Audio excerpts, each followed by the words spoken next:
내용이긴 하지만 또 그 내용을 우리가 한번 살펴보면서 함께 은혜 나누는 시간들을 가지려고 합니다. 우리가 개혁이라는 말을 참 많이 요즘에 하게 됩니다. 개혁이라는 말은 쉽게 얘기해서 고친다라는 의미가 그 속에 있습니다. 잘못된 뿔을 고치고 썩은 고름을 짜내는 것입니다.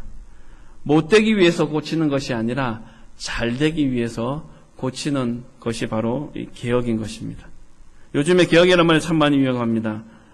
개혁이란 본래 참신한 느낌을 주긴 합니다. 그리고 그 개혁이라는 단어 속에는 또 희망이라는 그런 의미도 담겨져 있습니다. 고치면 좋아지리라는 희망이 있기 때문에 개혁이라는 단어에 대해서 또 좋은 생각, 좋은 마음을 가지고 있는 분들도 있습니다. 그런데 어찌된 용문인지 개혁이란 말이 저도 그렇고 여러분들도 어떤지 모르겠는데 좀 듣기가 거북하고 불편하게 느껴질 때가 훨씬 더 많습니다. 개혁이 잘 되기 위한 진통이라면 전혀 싫을 이유가 없지만 개혁이라고 하면 뭔가 잘못된 것이 그 속에 좀 개입이 되어 있다는 그런 생각을 가지고 있기 때문에 그것이 선입견인지는 모르겠는데 아니면 여러 가지 상황들이 사회적으로 돌아가는 상황들의 불신에서부터 비롯된 것들 때문에 개혁하면 뭔가 그 속에 부조리와 비리가 분명히 포함되어 있을 거라는 그런 생각이 많은 사람들이 가지고 있는 생각이라고 하는 것입니다. 뿔을 고친다고 하는데 소가 죽는다면 그것은 잘못된 것입니다. 고름을 짠다고 하면서 사람이 죽는다면 그것은 분명히 문제가 있다라는 것입니다. 뿔을 고쳐서 소를 살리고 고름을 짜서 사람을 살리는 것이 진정한 의미에서 개혁이라고 할 수가 있습니다. 바른 개혁이라 할 수 있습니다. 소도 좋고 사람도 좋고 또 고름을 짜는 사람도 좋고 고름을 짜내는 사람도 좋은 개혁. 이 모든 것, 서로 이기는 것, 그것에 이제 윈윈, 서로 이긴다고 해서 모두 다 이긴다고 해서 윈윈 개혁이라는 그런 말을 사용하기도 합니다. 우리가 읽은 말씀을 포함한 성경의 많은 부분에서는 개혁에 대한 부분들을 말씀하고 있습니다. 구약 성경에도 개혁에 대한 부분들을 말씀하고 있고 신약 성경에서도 개혁에 대한 부분들을 여러 구절에서 우리에게 말씀해 주고 있습니다. 구약을 예를 들자면 구약에 보면 우리가 잘 알고 있는 야곱은 우상 숭배 그리고 약속을 위반한 그의 자신과 가정을 개혁하는 일들을 친히 그가 감당해 나갔다라는 것입니다.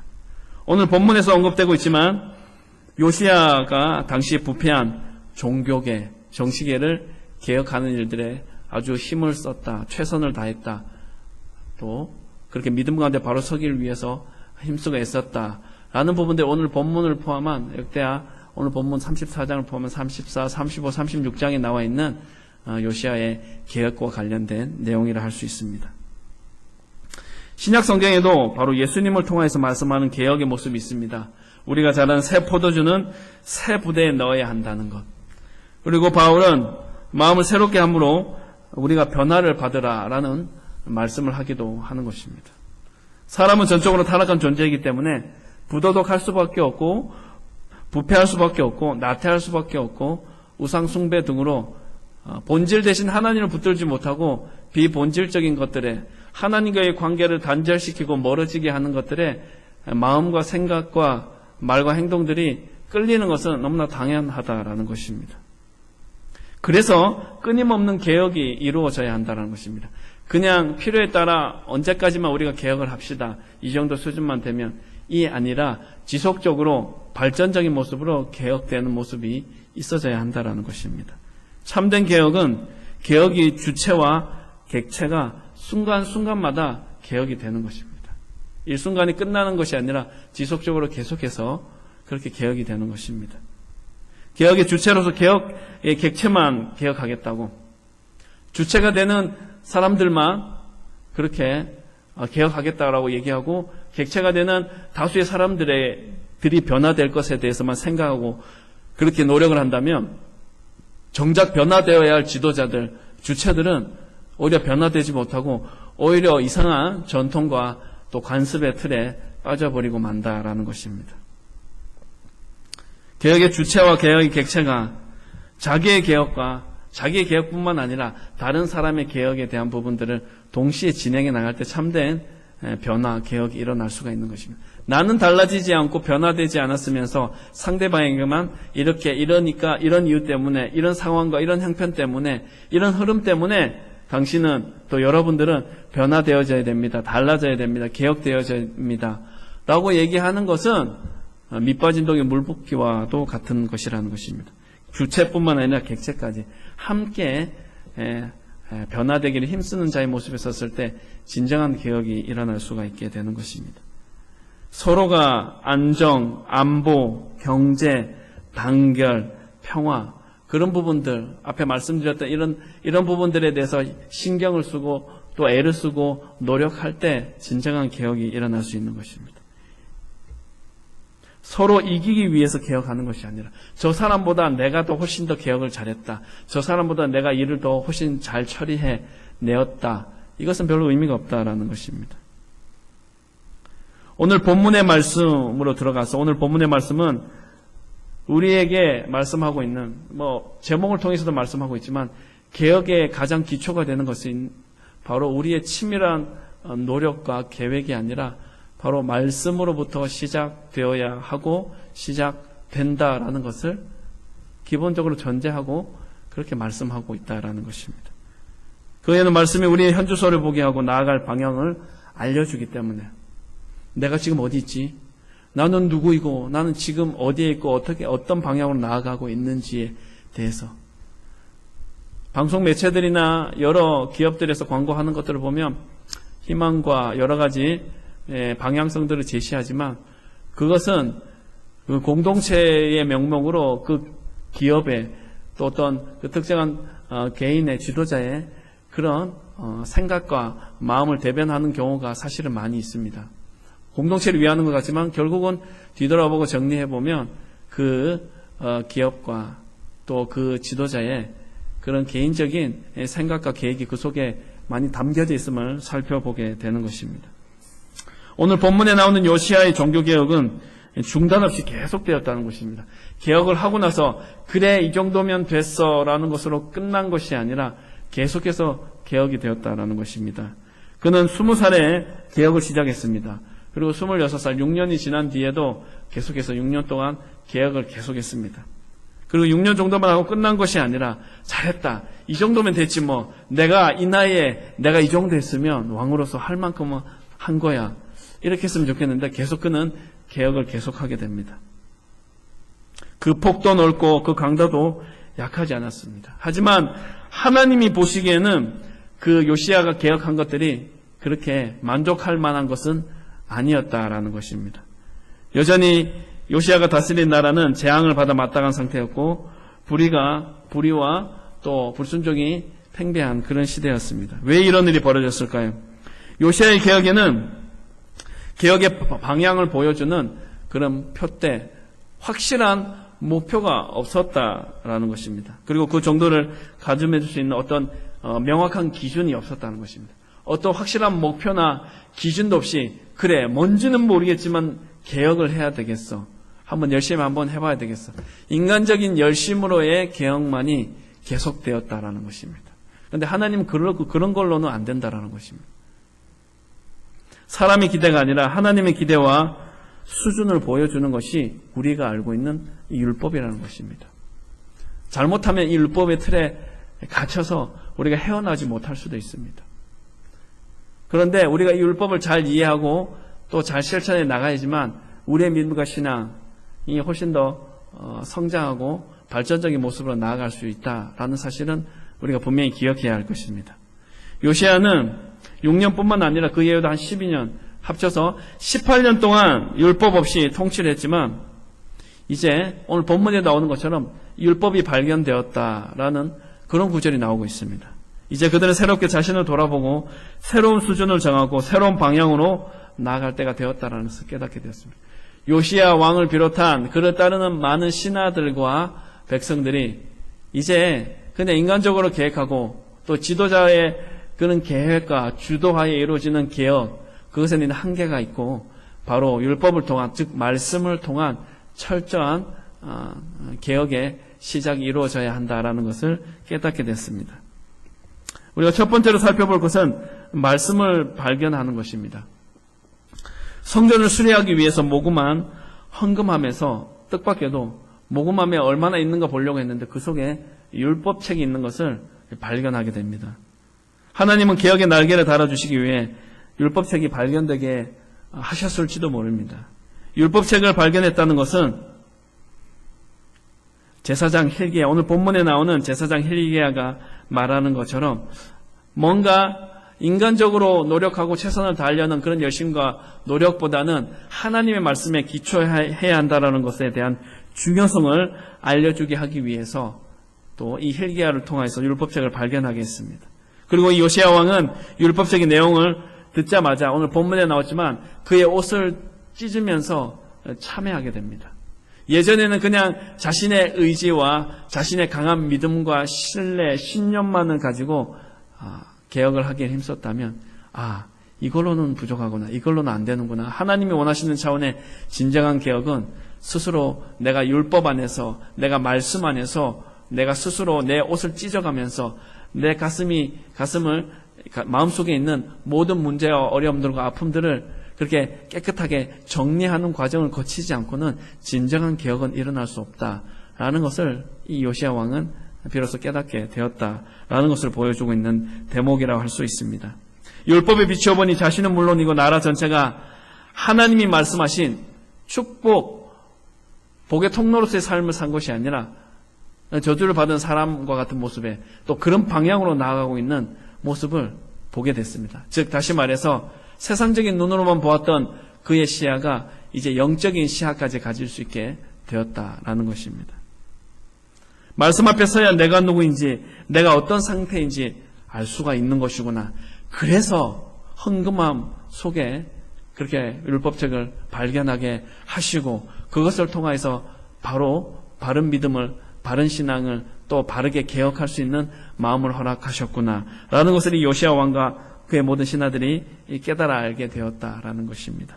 다른 누구의 평판이 아니라 하나님의 평판을 따라 살 수 있어야 하고 있어야 되겠다라는 것을 그들이 이제 깨닫기 시작한 것입니다. 그 다음으로 생각해 볼 것은 이 요시야 왕, 바로 겸비한 요시야 왕의 모습에 대해서 한번 살펴볼 필요가 있습니다.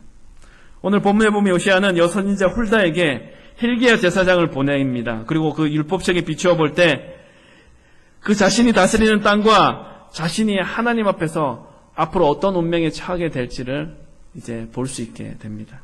알아보게 합니다. 다른 신들에게 분향하여 하나님의 노여움에 산 일들, 하나님의 재앙을 피할 수 없다는 것, 그리고 요시야가 이것을 알고 겸손하게 우상을 숭배하고 그것이 잠시 잠깐의 물질적인 보여지는 풍요를 보장할 수는 있지만 이것이 영원하게 우리 자신의 인생을, 우리 나라를, 이 민족을, 나 요시야 왕을 변화시키거나 새롭게 하지는 못한다라는 것을 이 요시야 왕은 깨닫게 되었습니다. 하나님도 요시야의 이 간절한 기도를 들으시고 나중에 그가 죽음을 맞이하게 될 때, 언젠간 죽게 될 텐데 죽음을 맞이하게 될 때 평안히 죽게 될 것이다 라는 말씀을 하나님 요시야에게 말씀하기도 합니다. 나라의 운명은 되돌릴 수 없지만 하나님은 의인을 악인과 함께 심판하지 않겠다라는 것입니다. 우리가 알고 있는 의인은 무엇입니까? 한 번도 잘못이나 실수하지 않고 완벽한, 완전 무결한, 흠이 없는 그런 사람을 말하는 것이 아니라 잘못을 하지만, 범죄를 하였지만 즉시로 그것을 깨닫고 다시 되돌아온 사람이 의인이라는 것을 이 요시야를 통해서 말씀해 주고 있습니다. 인간이기 때문에 실수할 수 있습니다. 또 손해를 볼 수 있습니다. 또 좌절의 시간, 또 시련의 기간들을 누구나 다 맛볼 수는 있습니다. 하지만 그것이 영원히 지속되지 않습니다. 왜냐하면 하나님은 우리에게 약속하신 확실한 말씀의 약속이 있기 때문에 그 약속의 말씀을 통하여서 우리를 반드시 당신의 때에 당신의 방법으로 회복시키겠다라는 그런 모습을, 그런 말씀을 해 주시기 때문에, 그렇기 때문에 전혀 낙심할 필요가 없다라는 것입니다. 세상의 기준으로 비교해서 오만한 자가 아니라 하나님의 말씀을 기준으로 돌아보아서 겸손한 자가 바로 오늘 본문에 나오는 요시야 왕의 모습입니다. 겸손하면서 스스로를 낮출 수 있는 그런 모습을 가졌던 왕이 바로 이 요시야 왕이었다는 것입니다. 그 다음으로 우리가 생각해 볼 것은 바로 백성들이 돌아왔다라는 것입니다. 지도자의 역할은 참 중요한 것 같습니다. 지도자가 어떻게 그 시대의 흐름을 잘 읽고 잘 이끌어 가느냐, 그렇지 않느냐에 따라서 많은 사람들이 제대로 된 길을 갈 수 있느냐, 그릇된 길로 갈 수 있느냐가 결정되기 때문에 더 그런 것 같습니다. 아무리 소통, 관계, 협력이라 하더라도 지도자의 그런 바른 판단과 능력, 이것은 무시할 수 없는 시대인 것만은 분명한 것 같습니다. 요시야는 율법이 가르쳐주는 하나님의 뜻과 기대, 현재 자신의 상태, 그리고 삶의 길과 죽음의 길을 장로들과 온 백성에게 다 알렸습니다. 그 자신만 안 것이 아니라 모든 연장자들, 장로들에게 또 백성들에게 그 사실을 알렸습니다.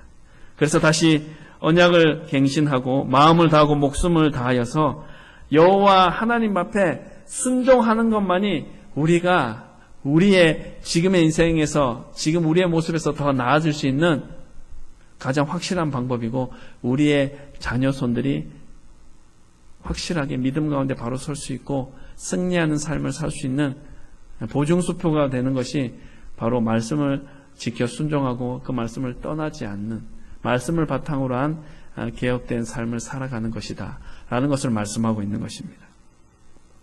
예루살렘과 베냐민 지파가 언약을 따르게 했고, 이스라엘에 속한 모든 땅에서 우상을 다 정리하고 여호와 하나님만 섬기도록 한 것이 바로 요시야 왕이 한 것입니다. 그 당시에는 모르긴 몰라도 아마 수백, 수천 개의 아마 우상이 있었을 것입니다. 각 가정마다 자기 나름대로의 믿음과 신앙을 가지고 전혀 대체될 수 없는, 하나님과 대체될 수 없는 그런 우상을 숭배하는 그런 가정들이 참 많이 있었을 것입니다.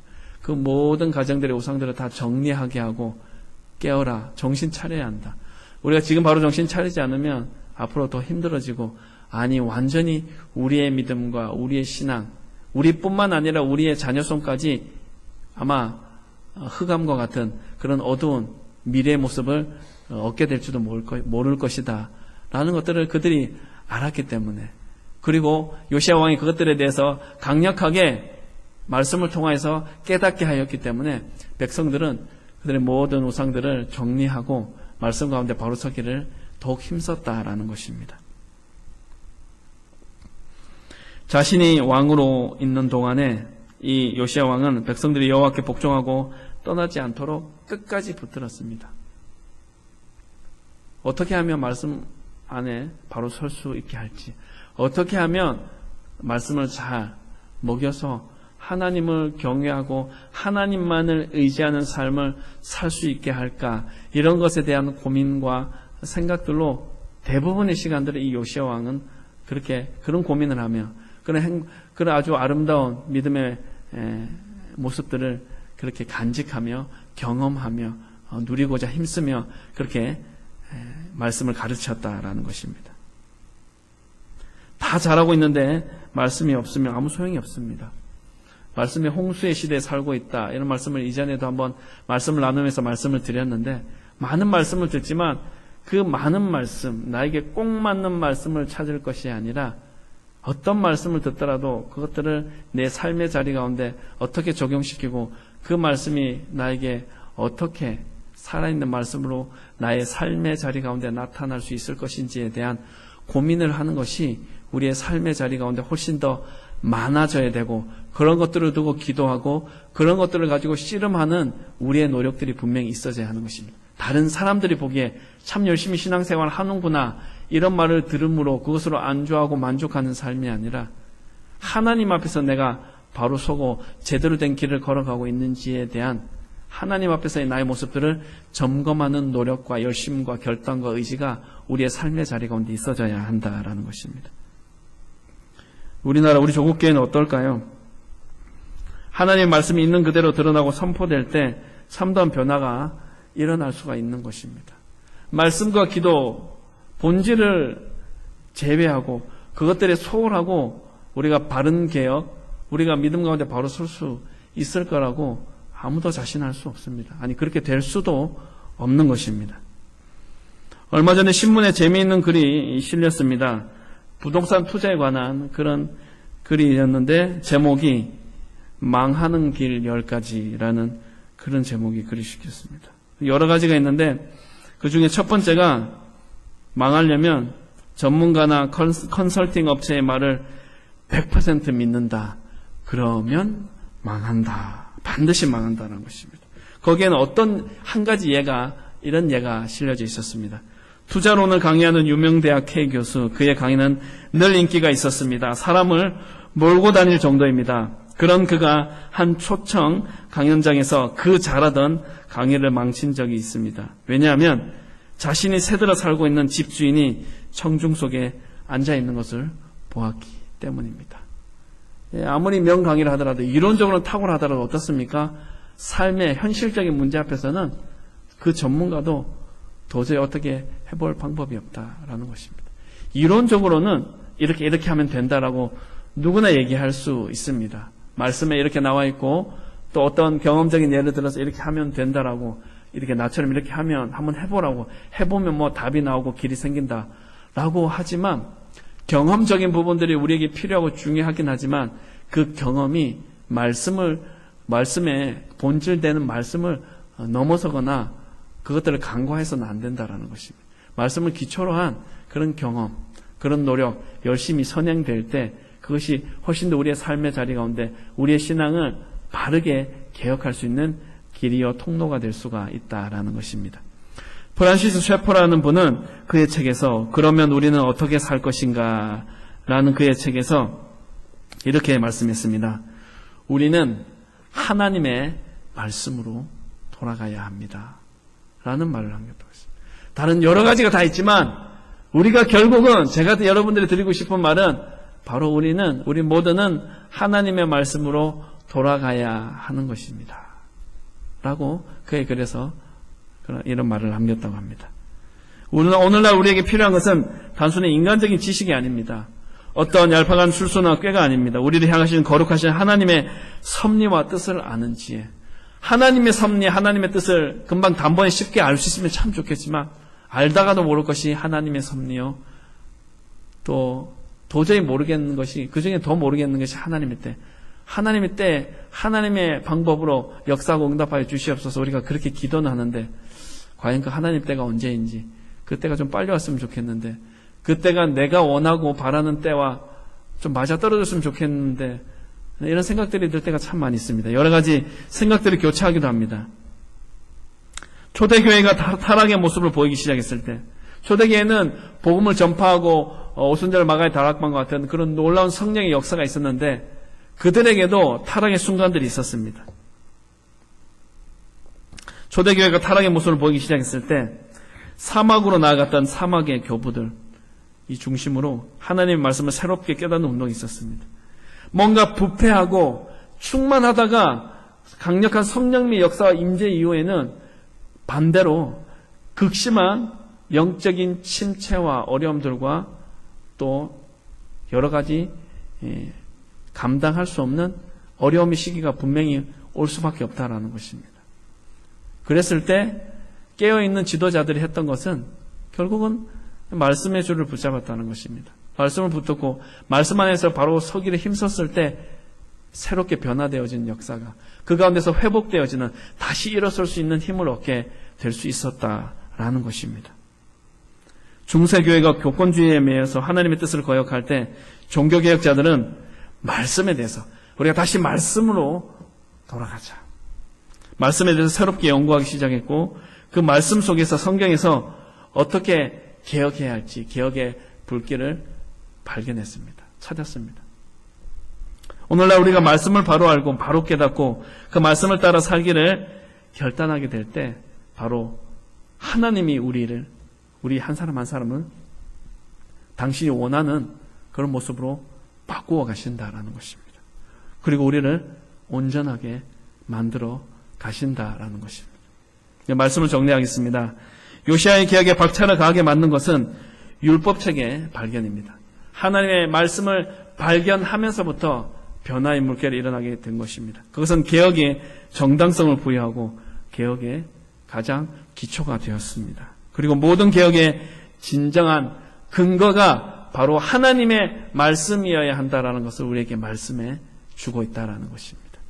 말씀의 회복에서 개혁은 시작되고 진행되고 그리고 완성되는 것입니다.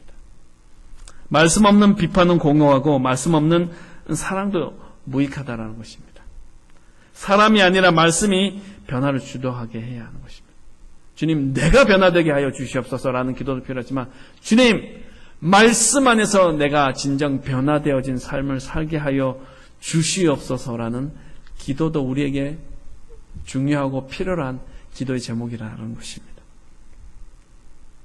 율법의 말씀을 듣자 요시야는 겸손히 옷을 찢고 통곡을 하게 됩니다. 하나님 앞에서 자신의 죄를 보고 큰 진노를, 돌이키지 않으면 하나님의 진노가 임하게 될 것이라는 것을 그는 깨달아 알게 됩니다. 그의 영안이 열리게 되는 것을 보게 됩니다.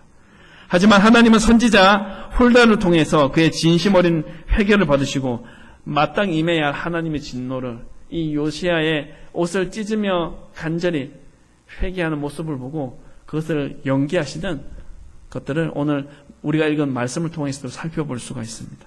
율법은 심판을 위해 있는 것이 아니라 죄를 깨닫고 돌아오게 하는데 그 목적이 있다는 것입니다. 그냥 심판하기 위해서 존재하는 것이 아니라 우리가 범죄하였다면 그 가운데서 돌이키며 돌아오며 되는 것, 그것에 진정한 의미가 있고 목적이 있다는 것입니다. 요시야 왕은 사람을 보내어서 유다와 예루살렘 장로들을 다 소집하여서 율법책을 들려주게 됩니다. 그리고 자신부터 율법책이 기록된 대로 다 지켜 행하고 온 마음을 다해 중행하겠다고, 어느 하나 소홀함 없이 빠짐없이 저 그대로 다 순종하는 마음으로 다 지켜 행하겠습니다. 그렇게 살겠습니다라고 요시야 왕이 먼저 하나님 앞에서 결단하고 그런 삶을 살았고 본을 보였고 모든 장로들과 백성들에게도 그런 삶을 살아라라고 그렇게 말씀을 들은 것으로만 그치지 말고 삶으로 행동할 것에 대해서도 강력하게 도전하고 요청하고 있는 것을 오늘 본문을 통해서도 살펴볼 수가 있습니다.